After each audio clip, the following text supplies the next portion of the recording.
Let's get to the slides. So now, let's get into the origins of where this Japheth theory comes from. Okay, so let's start off. Who are the Pharisees? Can anybody tell me if they were colored people? Now, when we're dealing with the book of Josephus, we're dealing with Jannaeus Hyrcanus, right? He took over the leadership of his I think his father. He had a brother from the lineage of Mattathias, right, who was a Modine priest. And so basically, in the year where he became, I think they call him Simon the Just up in the book of Maccabees, right? And so anyway, it's peculiar because he gave a decree, right? And you can read this in Josephus. I forgot what book section. I think it's book 10. I'll get that to y'all later on. But for those of you out there that are well acquainted with Josephus, you know what I'm talking about.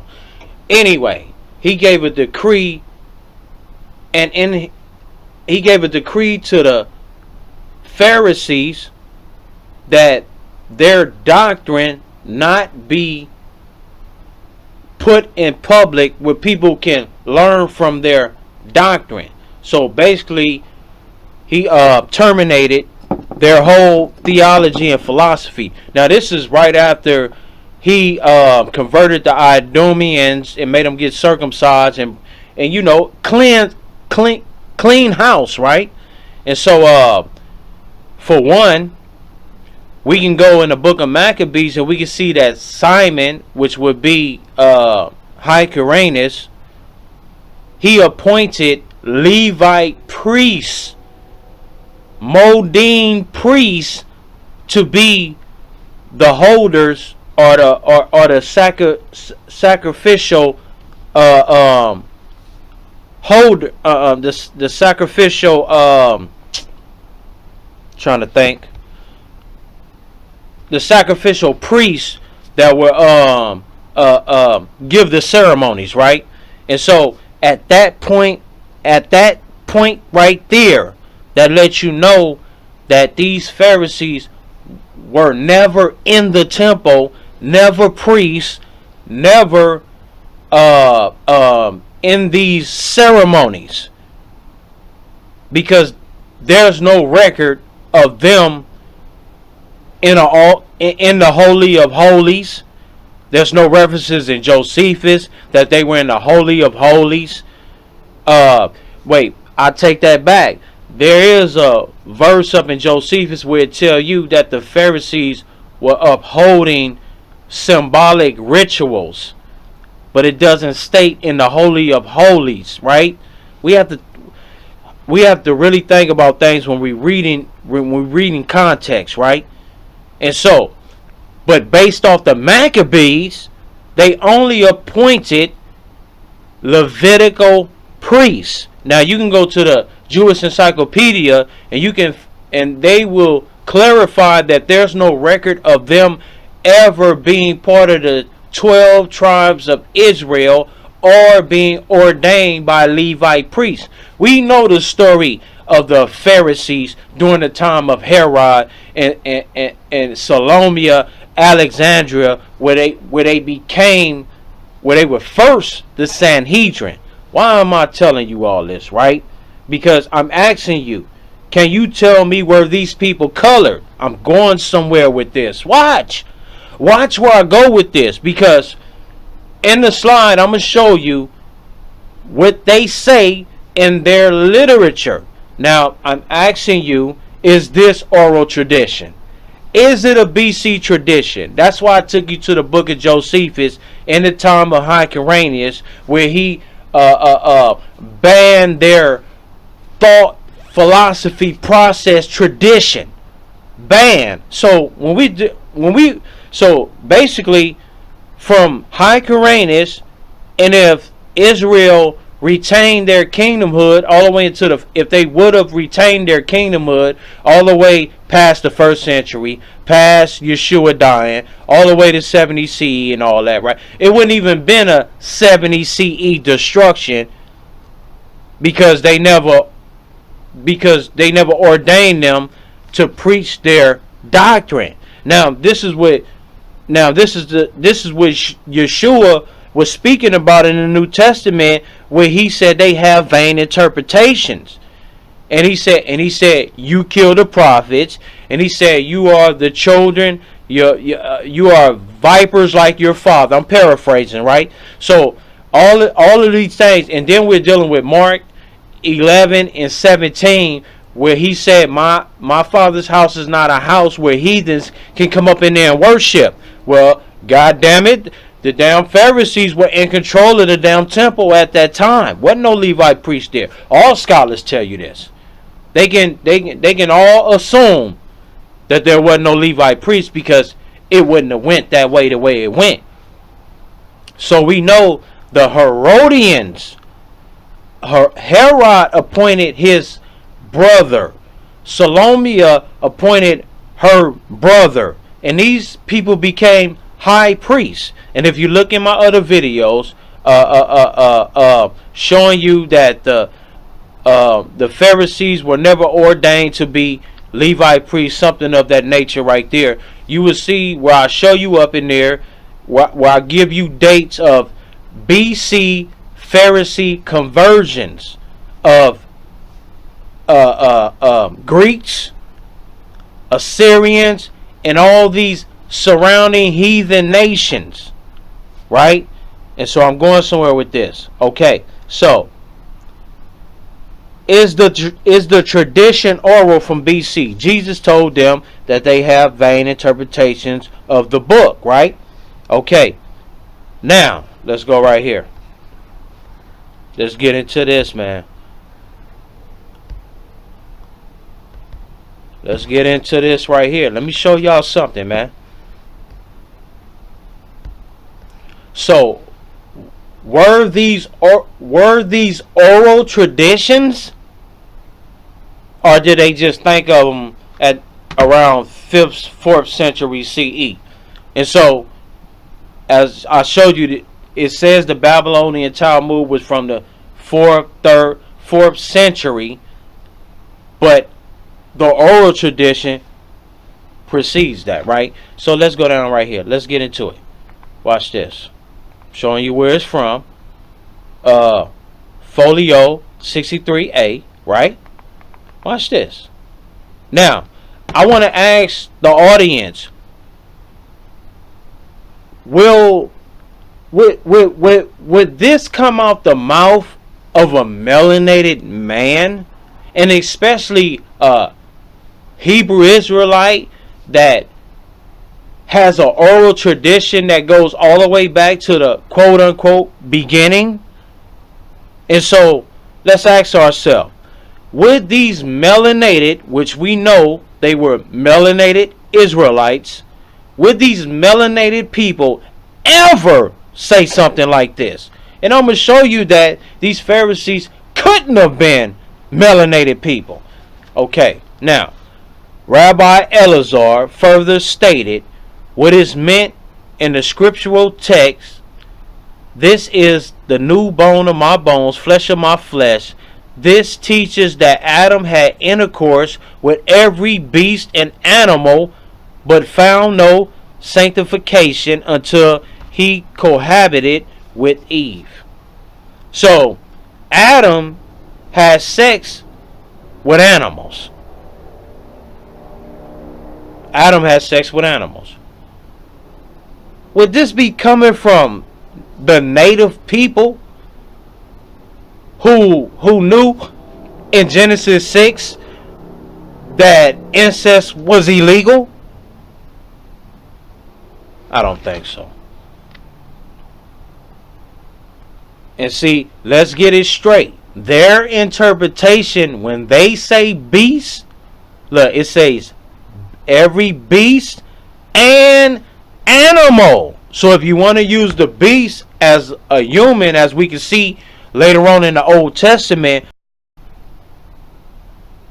excuse me, let me reiterate because the video cut off. When you see beast further on in the Old Testament, you will see that beast is a representation of humans. But it says right here, every beast and animal. When you say animal, that means a real life animal. So Adam was having sex with an animal. Would this be coming from a people that knew that this was incest and this was bestiality, and they would never put this jacket on Adam? And you trying to tell me that the Pharisees were some colored people? This lingo would only come from a people who's non-melanated. They would only be the people who say something like that, right? Let's move on. Let's get it in. I'm trying to show you. I'm showing you where the tradition comes from of Japheth being non-melanated. And not just Japheth being non-melanated, but Noah being non-melanated, Ham being non-melanated, and Shem being non-melanated. And it's funny how Shem is the progenitor of what you would call Elam and Asher and Acadia and all of these places that's up there in Turkey and Anatolia, and they right by Noah's boat and all of that. And Japheth, just his gene just faded away, even though he was having sex with his nieces and nephews, according to Afro Christians, right? This is funny right here, man. So, you know, debunking the lies, right? So, rabbinic literature preserved in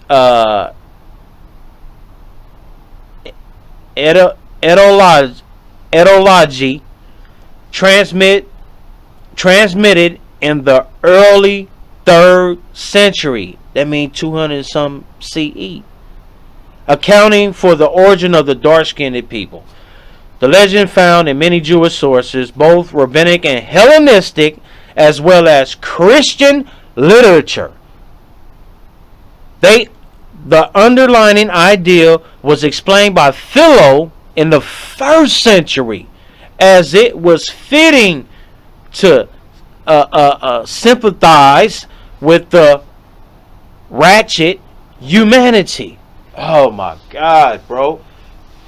Philo of Alexander was a rabbi Roman, and so don't tell me that they weren't converting, right? And this is the story right here about the dog and the raven. They copulated on the ark. Ham copulated on the ark. The story ain't even about he saw his father naked. In Jewish Encyclopedia, he copulated in the ark when they told him don't do that. And so he was cursed with having dark skin. And this is in the case of the dog and the raven. And this was, and this lets you know that Philo was a Greco Pharisees, because it was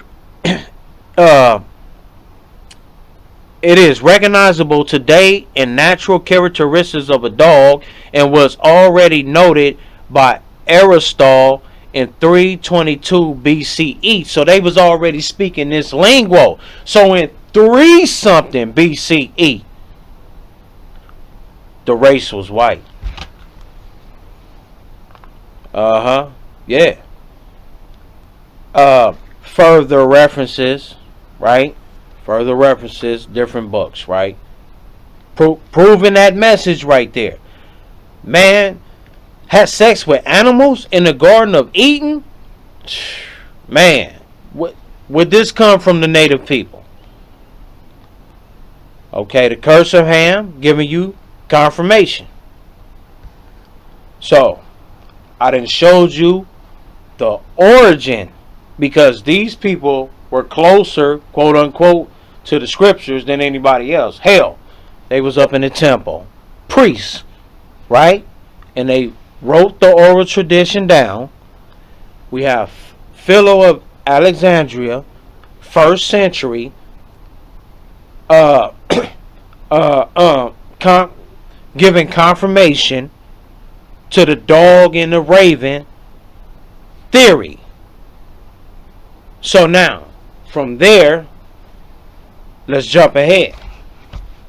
So now, we're dealing with the Cretans, and we're dealing with Polyanos, who was an archaeologist, 1971, if I ain't mistaken. The Cretans are descendants of the autonomous population evolved from Paleolithic man, which inhabited Crete from the end of the Ice Age.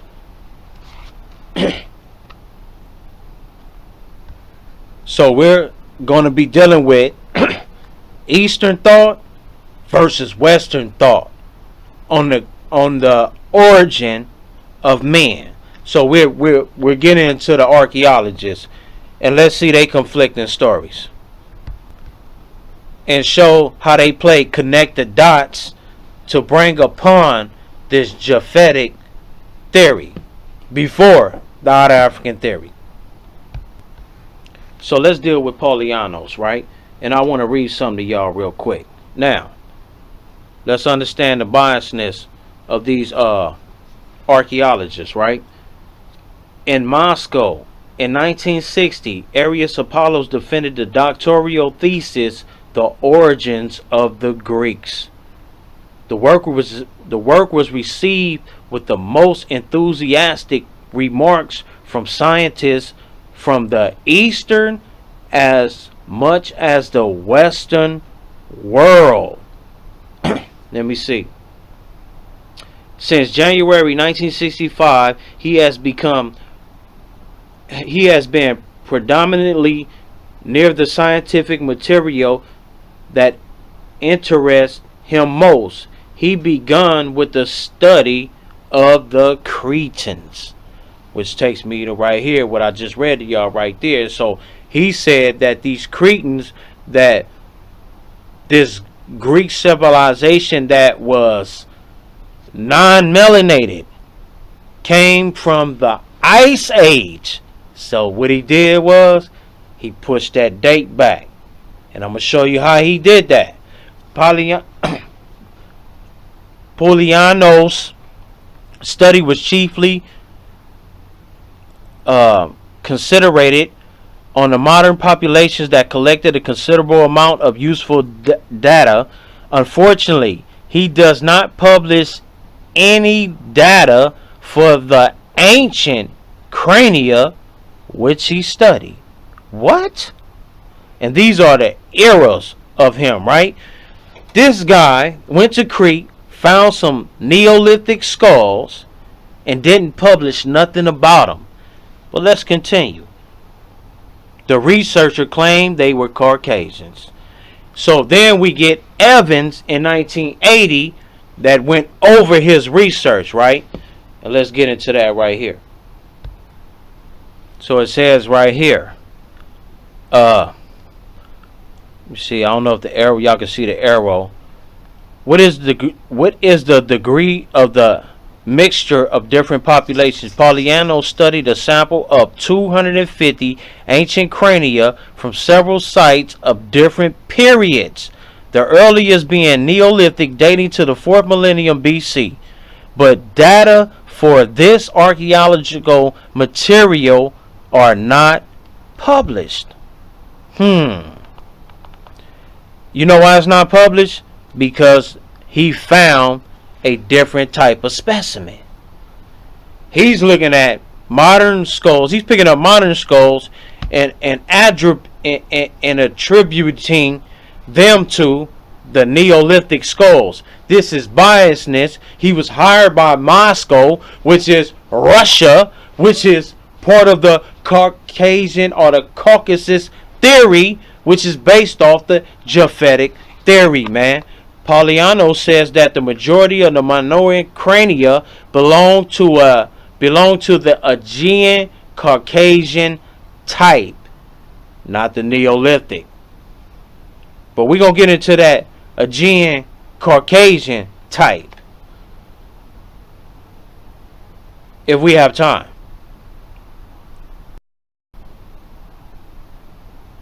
Okay. Literalism. Biblical literalism. A term used differently in different authors concerning biblical interpretations. This was being done by the apostolic fathers. They in on this too. Remember I showed you in the other slide. The Christians, and all these other denominations, they all in this plot. So you got to be careful on biblical literalism. Let me give you a perfect example. The church father Origen, right? His interpretation with a Hellenistic view, right? Taught that some parts of the Bible ought to be interpreted non-literally. Concerning the Genesis account of creation, he wrote, "Who is silly as to believe that God planted a paradise eastward of Eden?" You hear that right there?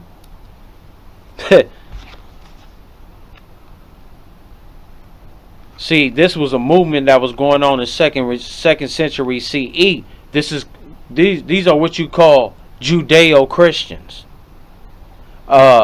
Christianity is a form of Mithraism, Egypt, I said Judaism, Mithraism, and Egypt. Give you an example. When you go to the catacombs up in Rome and you look at the murals on the walls and the catacombs and all that, you would see them dripping water on their head. This was something that wasn't done up in ancient Israel, but this was done in places like Egypt. The Greeks did it, and the Pharisees did it. It's crazy. And so, back to Pauliano. So, basically, this guy right here, the skulls that he never published, they were, if you do your research, you'll find out these were Caspian type skulls. Now, these Caspian type skulls were what you would call the robust man or the archaic man.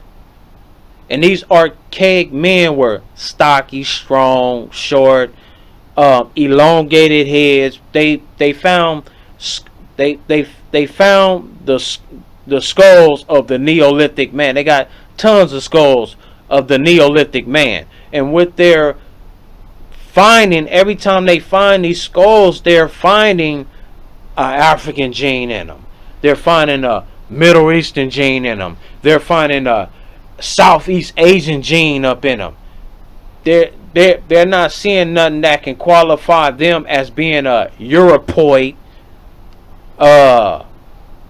non-melanated person, right? And so that's why he hid all that right there. Okay, let me see.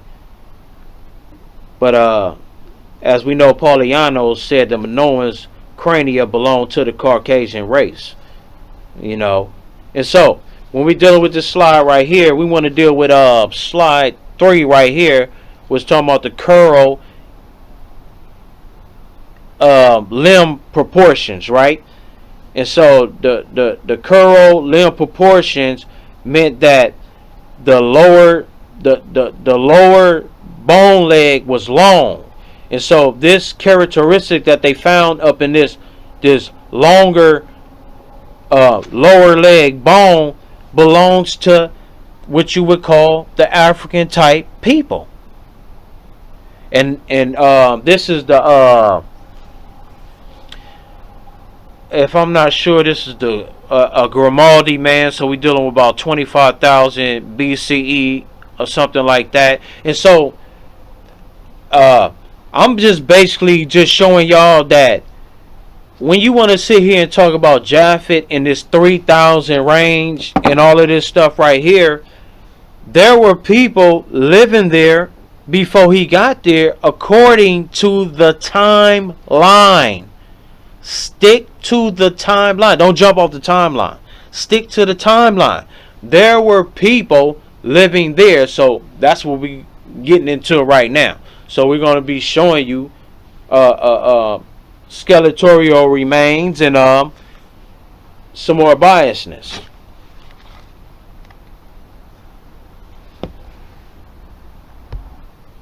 So just demonstrating that if you're going to take the route of James Ussher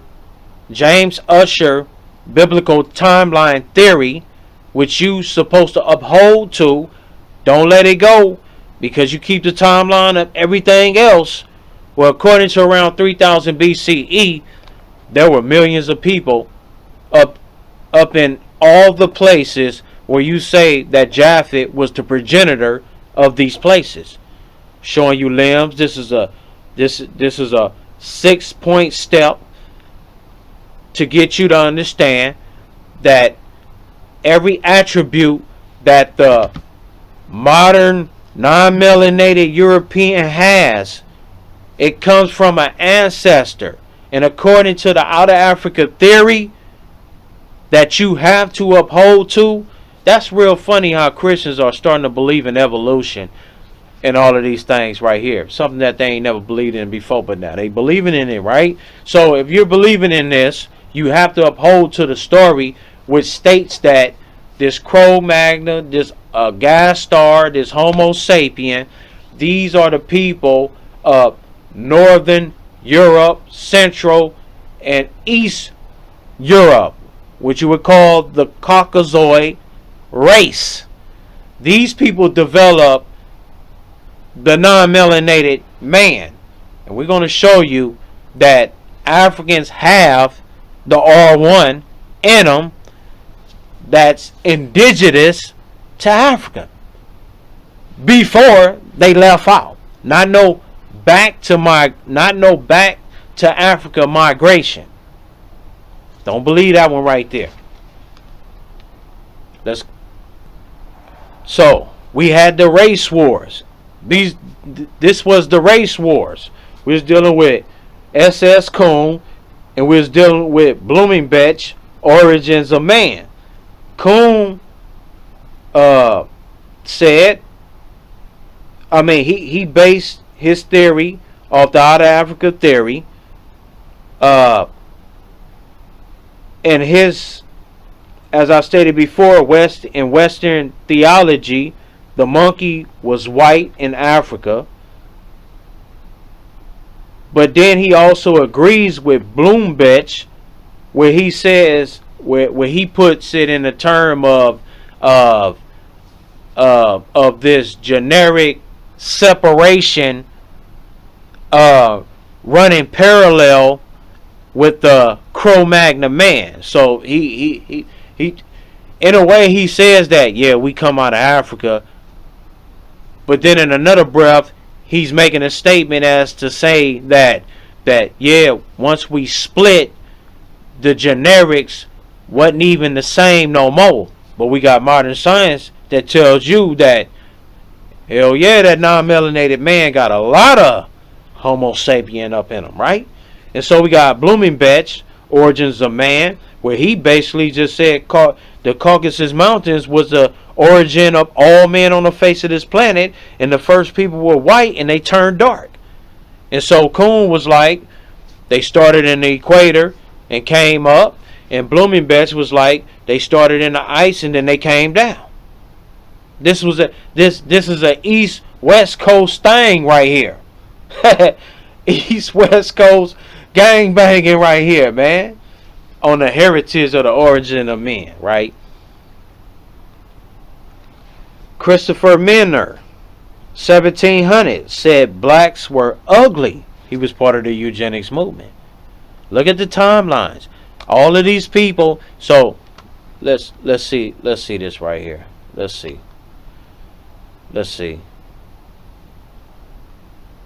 Okay, let me see. Okay, we didn't get them timelines. Okay, we starting off with him right here. Okay, so this man is from.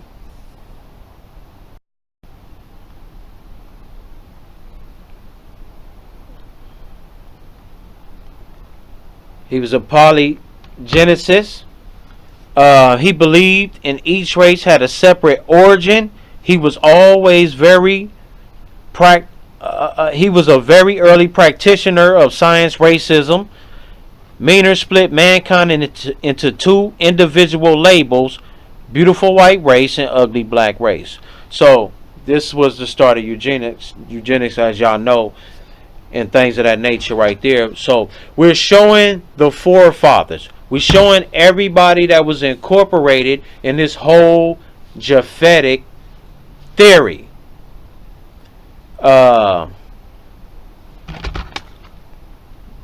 Okay. So it shows you right here an enlightenment mover. Y'all gonna have to answer some questions right here, man. So showing you them timelines, right? So the LXX, put the 3 on there, and Masoretic, put the 2 on there. Anywhere it goes, we have to deal with the facts of how fast mutations happen. Because the mutations were happening every 400 and something years. Every 500 years, we would get a new race, a new look of species. Things would just mute. We would see this in our lifetimes. Well, not our lifetimes, but that span of from America coming to America. What's that, over 500 years now, something like that, and everybody's still looking the same. So how this mutation rate expanded right here, and the weather conditions didn't change. It was arid, humid, dry, fertile, snowing the same time to the present time. The conditions are the same since about what, 10,000 BC? No room for mutation.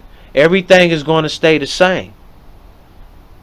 And these Christians want you to believe that in 400 years, this guy up here made millions, and then the Indo-European invasion, that was them. You be the judge, audience. This can be quickly debunked right here, because we got Christianity that they say, oh, Josephus, wait a minute, Herodotus says that the Scythians were red hair, pale, blue eyes, etc., 300 BCE, right? And so when Josephus giving you a timeline where he's saying that, hey, Japheth, progenitor, wooty whoop, bam bam, giving you the genealogy, giving you the genealogies and things of that nature right there, we have to understand that the word Scythians is not even a word in Hebrew. Josephus is speaking Hebrew. Scholars tell you, if you do the research, scholars tell you that somebody added, this is a Greek word that was added to the Hebrew context. And scholars also tell you that when you're looking at the geographical cultures that was up there, you see mixed multitude of people, right? Because we're dealing with Japheth in a 2000 BCE period. Not no 7, not no 10, not no 15. We're dealing with 2000s, in the 2000 BCE era people. And so when scholars do the archaeology, when they check Herodotus and his fake accounts where he never went nowhere and he just picked up maps and everything from other people, bought it from them, stole it from them, or however he can get his little greedy little pagan pink hands on it. He came. These are Greek words, Greek terminologies, and Greek places, in Greek geographical areas. So this is easily debunked right here. So the whole, that's a myth that when Josephus speak of the Scythians as part of the 10 tribes of Israel, which he was really stating as Magog, where they don't even know where the Magog tribe is at to this day, and alone the other 10 tribes where they expanded to. How you gonna come to a conclusion on that? This is Christian dogma that is produced by the Caucasoid Japhetic theory.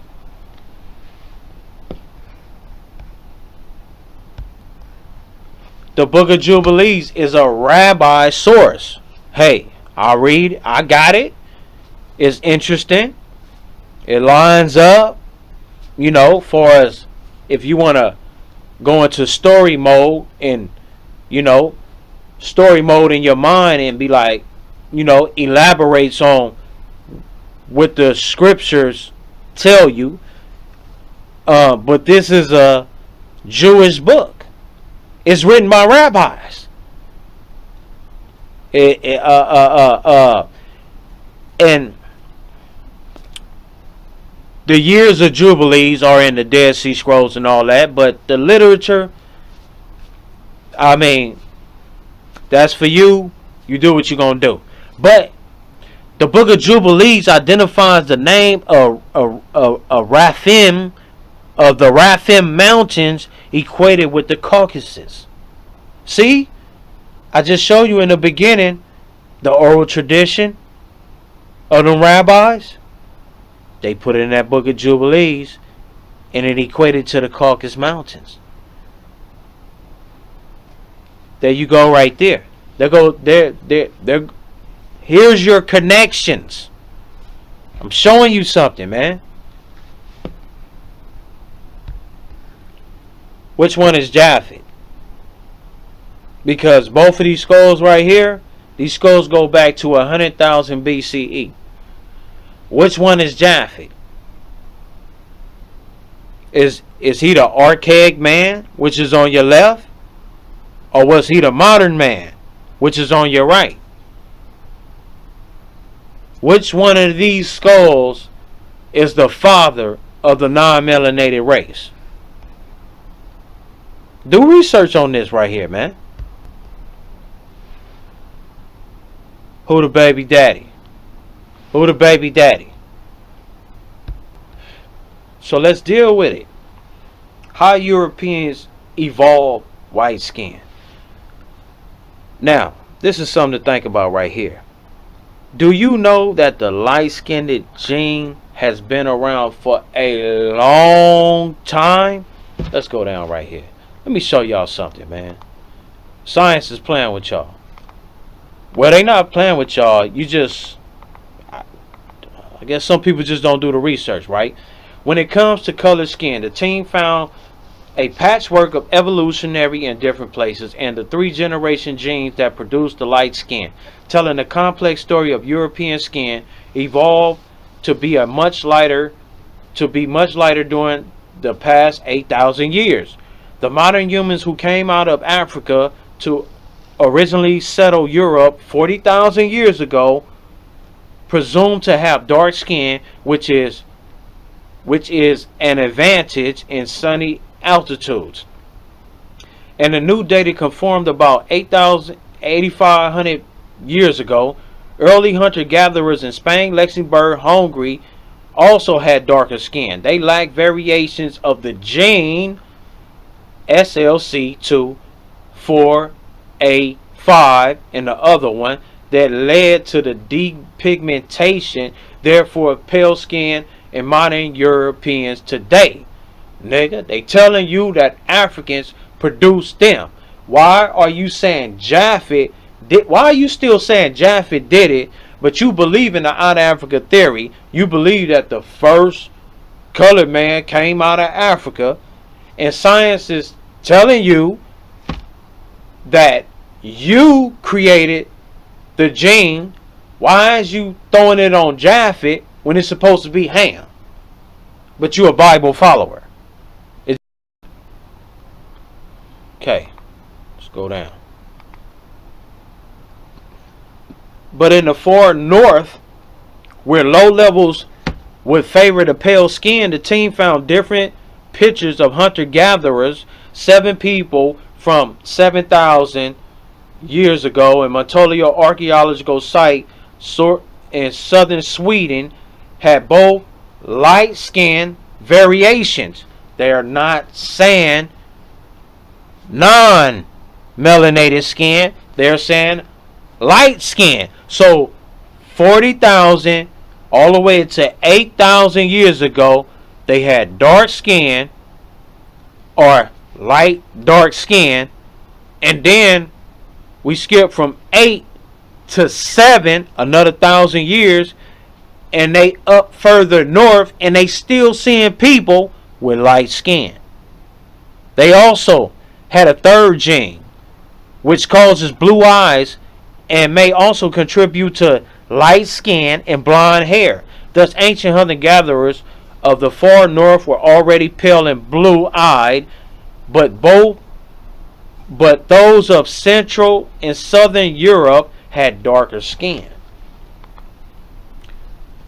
Then the first farmers from the Near East arrived in Europe. They carried both genes for light skin. Wait a minute.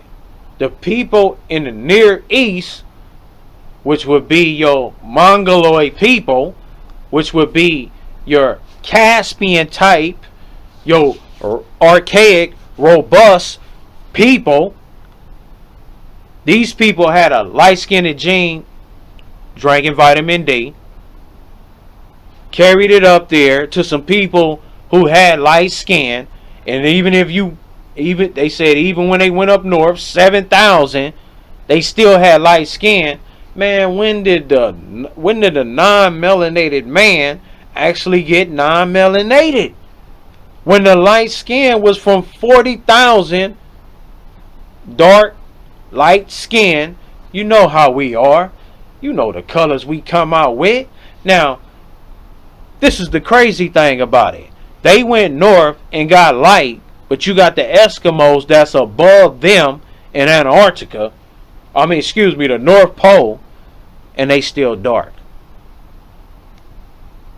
Colder than them. Hostile weather. And they still dark. Now, how long them Eskimos up there been living there, and how long they been dark? So this whole theory about the weather turned you a color, I ain't gonna even go there right there, man. Because honestly, I'm just here to prove that Japheth ain't the father. Oh, man. Colored people, they can't produce albino babies, man. So, like I said, I don't want to get into that right there. I'm not trying to tackle that issue right there. But still retain light skin, even going further up north. And the blue eyes and the gray eyes and all that, we can go to Africa and we can see that. We go to India and we can see that.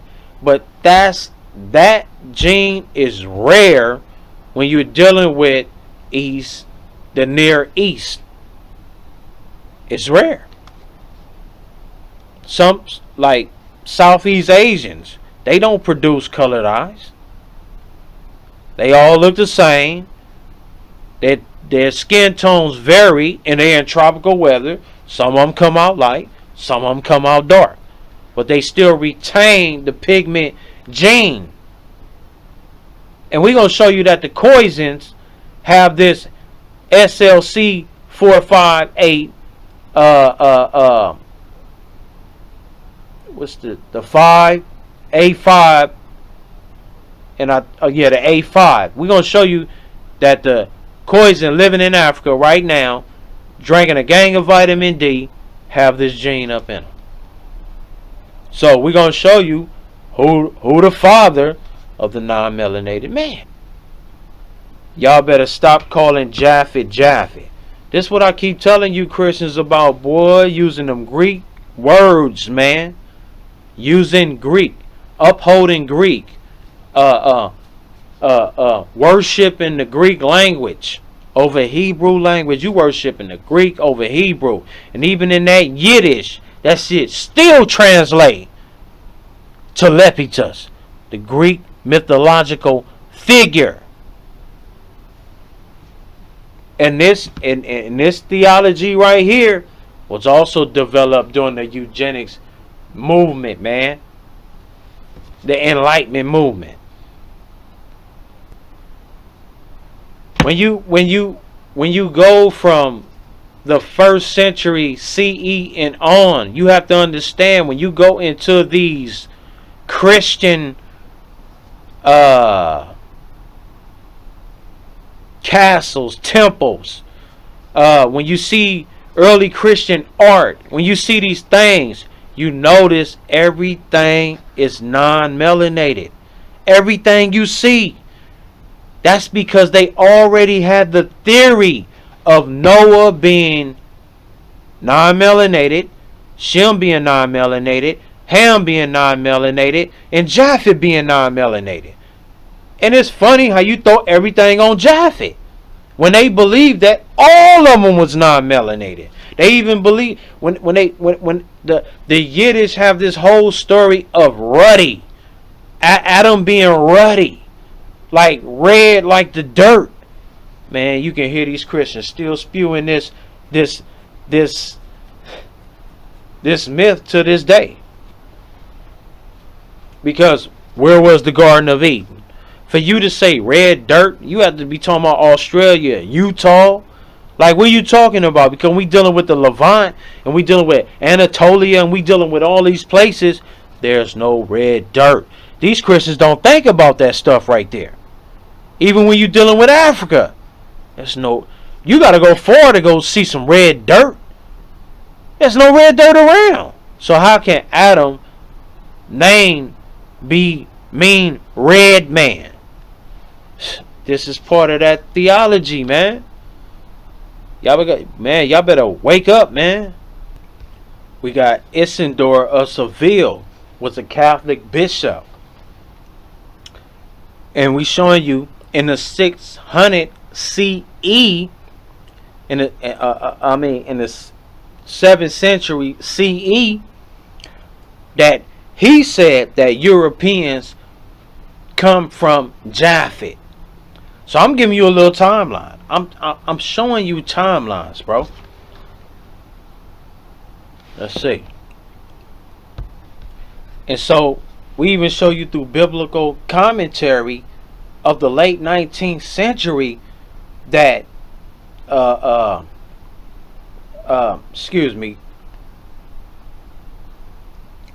20th century of that the wordplay is still in effect. They're still walking around telling you that Japheth is the progenitor of the European race, when they know through Herodotus and Homer and all of these people that they spoke of the places that they went, that them people was the progenitors of the race. So you know history, but you disregard history, and you coming up with a propaganda scheme, man. It's called kill off the generation that know you lying, and feed the generation that don't know nothing about history. That's how you subdue a people. So we had Blumenbach at the Caucasus studying the skulls. We had Polonius at Crete studying the skulls. And then they added another element, which was the linguistic part, which they try to tie. Look, the linguistics, the Japhetic theory of Soviet linguistics, Nikolai Mur, 1864 to 1934. The theory gained favor among Soviet linguists for ideological reasons, as it was thought to represent the proletarian science. And so, giving you different dates, man, letting you know that this type of science is still in effect.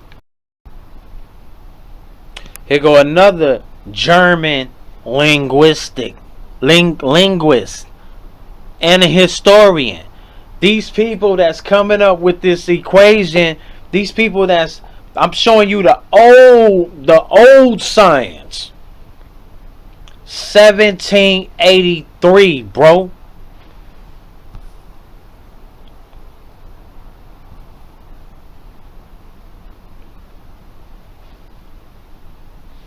He was dispatched to the Caucasus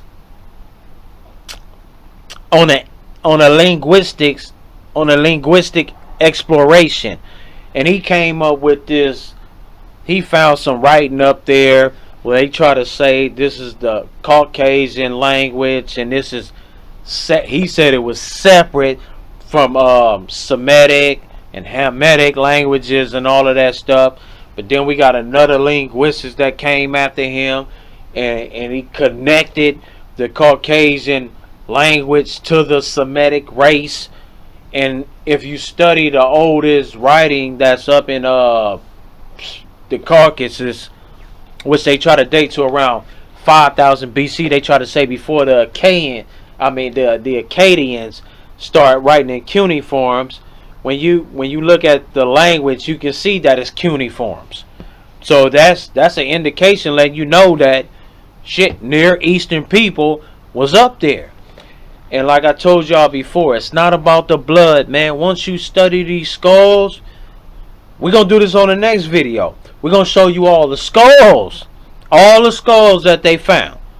We're gonna show you, we're gonna debunk every time they try to go to a skull and compensate they people for being them people. We're going to debunk it.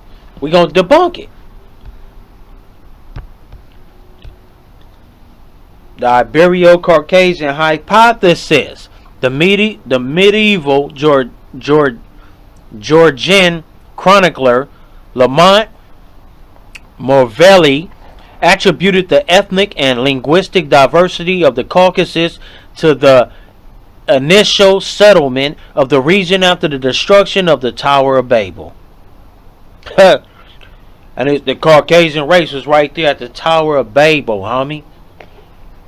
It was right there, man.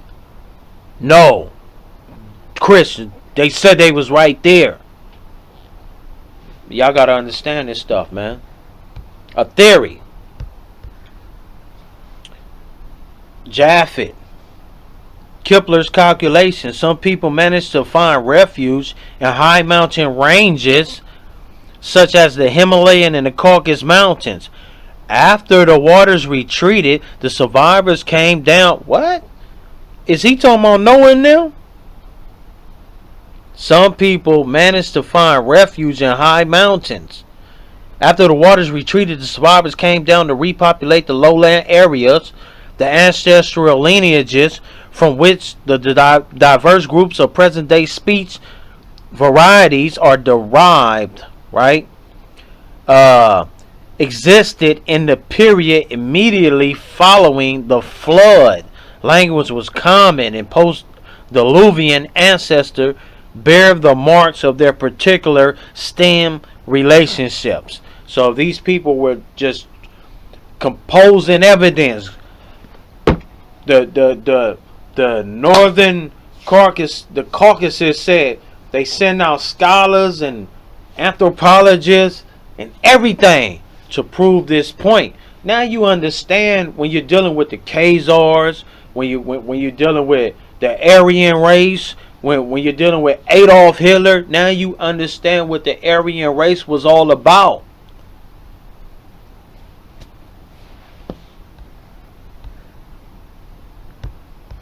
So, who is the daddy of the non-melanated race?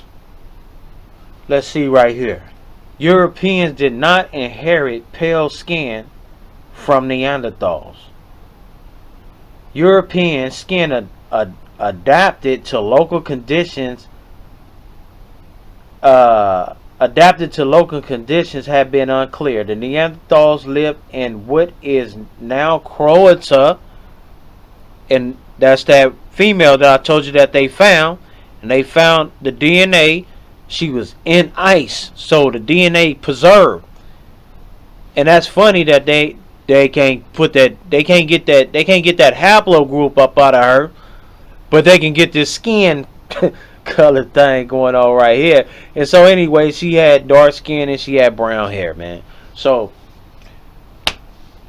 I mean, they living up north and they dark, and this light gene lasted for over 30,000 years, and then we get to a point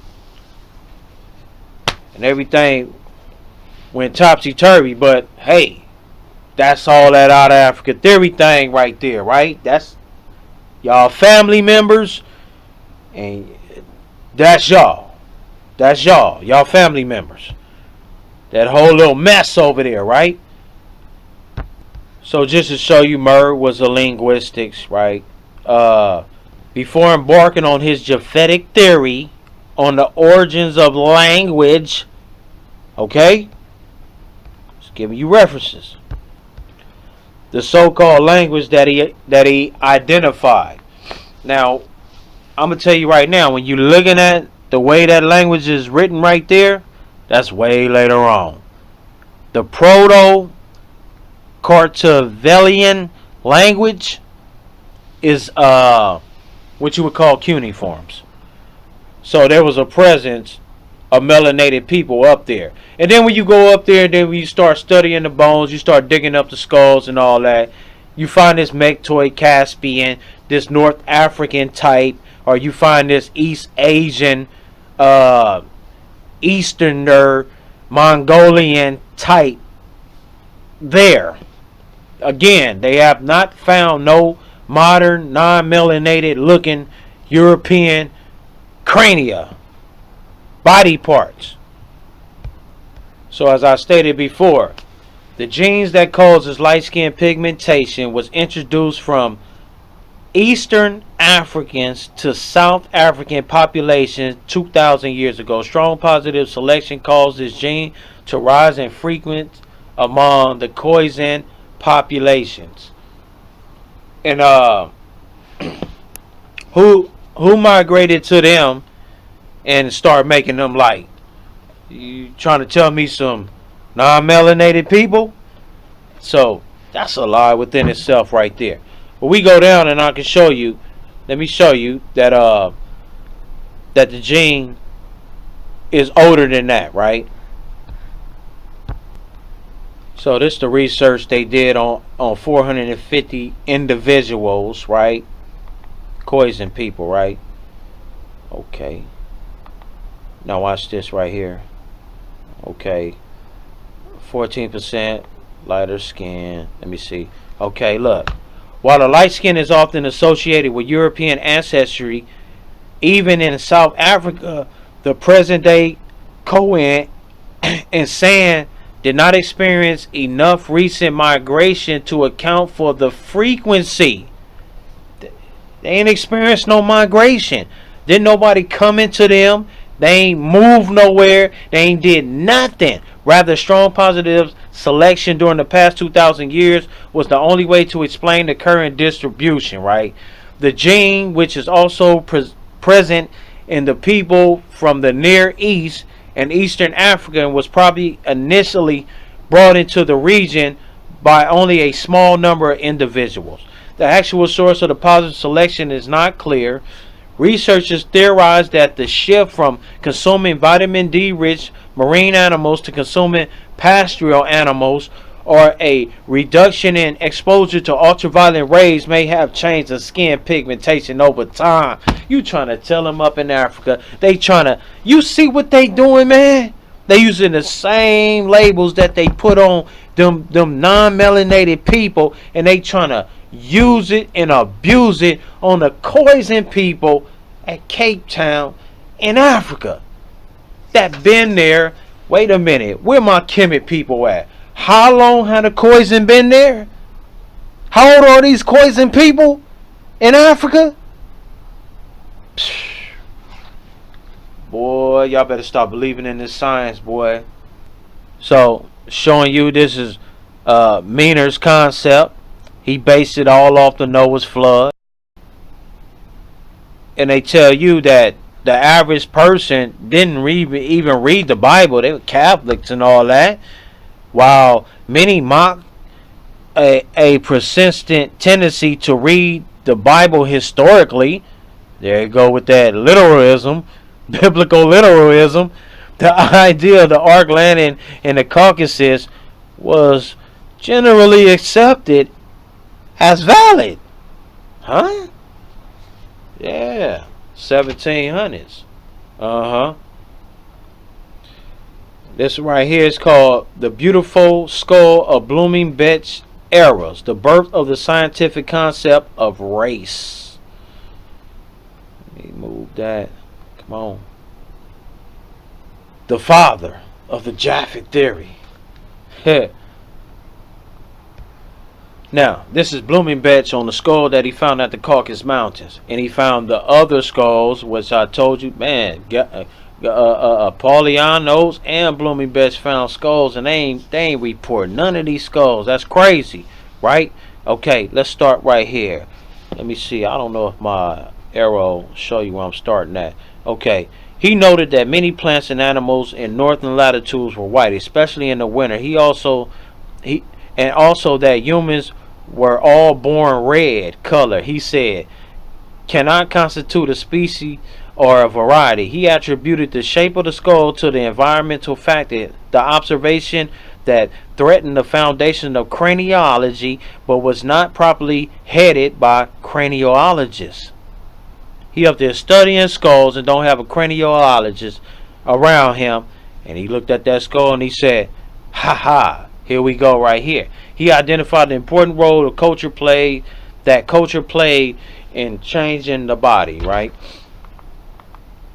Okay, come on. Let's go.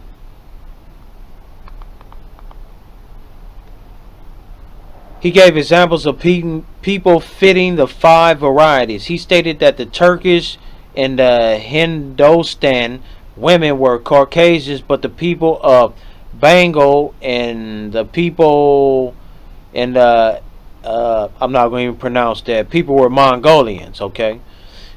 Blooming Betch put the emphasis on the study of the skull, and he reduced the diversity of the skulls to 5 main varieties. So he found a gang of skulls. The 2 key plates are reproduced here in figure 1 and figure 3. The middle one is very similar.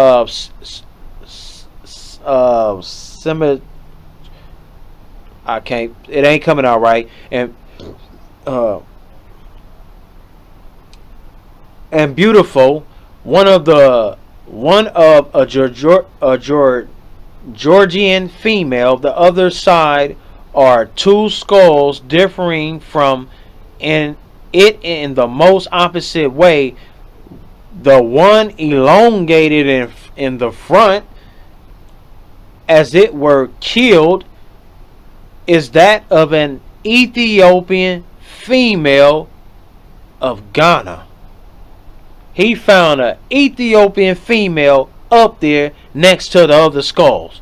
The other dilated outwardly towards the side, and as it were flattened, it is of a reindeer tungus. I ain't getting that one right there, but let's go down right here. So these are the skulls that he found, right? And so one of them is the Ethiopian skull, right? And you know them Ethiopians, you know they got elongated skulls, right? Yeah, that Megtoy, that Alphalou type. Yeah, we know. Mostly Blooming Betch writings retain a scientific stance, but he exposed the biasness on beauty when he wrote that the Caucasian skull of Georgian female was the most handsome and becoming. He stated that the most beautiful people lived in southern slopes of Mount Caucasus, that is the Georgian people. He then speculated on the origins of humans and made a second era by going beyond the available evidence. white. He quoted Bloomberg. We may fairly assume that we barely assume to have been the primitive color of mankind. His reasoning was that it was easy to change from white to brown, but not vice versa. Time has shown that this view is wrong. What? I'm talking about Bloomberg was a real soldier for that movement, man. This has his theology has been incorporated in Christian science of today, man. Trip off this anthropologist right here. Nina, an anthropologist from Pennsylvania State University, who thinks that the ancient ancestors of human, much like other primates, had pale skin. As our ancestors moved out of Africa to the forest and to the savannah, they lost their hair and evolved dark skin, says Nick Crawford, a researcher. Man, you trying to throw it on Japheth, but they throwing it on you. You the daddy, not Japheth. The old theology, when the Greeks knew that the world was encompassed by colored people, and they knew their story was fake, they was walking around like, where the hell we come from? You understand? Let's see. Blacks in ancient Europe were slaves. Okay, Snowden populated the myth that the only blacks in ancient Europe were slaves and mercenaries. This is false. The Greek historian Works makes it clear that many ancient settlers of the Aegean came from Africa, especially the Peloponnesians. And so the lid tell you about the African people, all that stuff right there. It say, yet there is no way that it can be proven that Indo-European Greeks have always been in Greece. After all, so much which characterization Minoan Crete seems wholly alien to later Greece. What Poliano was hiding, man? Because Dr. Lefkowitz, 92, and well, I ain't gonna say them because they said they were slaves, but we let me see. We don't continue about a dispute what is noted after all. So we got scholars that goes against the notion of that theory right there, of Poliano's theory. And so we know that Polianos used late bones, early dynastic Egyptian influence, and you can find the stone vases, tombs of the third middle Minoan period and later, identified with the tombs of the Idumeans. No, we ain't gonna go there right there. That's another. And to wrap up on Bloomberg held to the derogative hypothesis of racial origins. He claimed that Adam and Eve were Caucasians, inhabitants of Asia. This is where you get it from. End of the story, right? So I gave you clear-cut information, man, that can't be refuted. I showed you the Pharisees.